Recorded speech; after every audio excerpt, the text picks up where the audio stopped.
Welcome to the Learning Pines YouTube. We hope this video helps.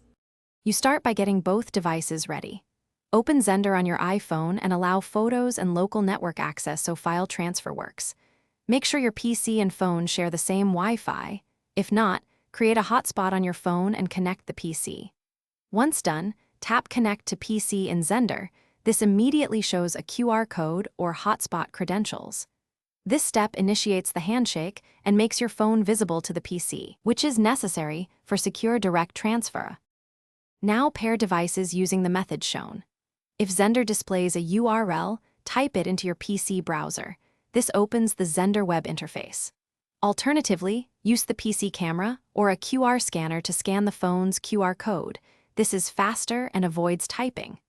Once the interface loads, grant the browser any requested file or network permissions, and then confirm the pairing on your iPhone when prompted. This establishes a secure session so you can browse phone files and transfer with minimal latency. Complete transfers by dragging files from the PC into the Xender web window or clicking Upload to choose folders. Uploads begin instantly.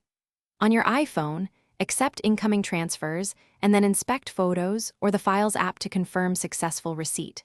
Once finished, tap Disconnect on the phone or close the browser to end the session and free network resources. If something goes wrong, check that both devices are on the same Wi-Fi, disable firewall temporarily, and restart Xender or your browser as a quick troubleshooting step. Thanks for watching. Consider subscribing if we helped you.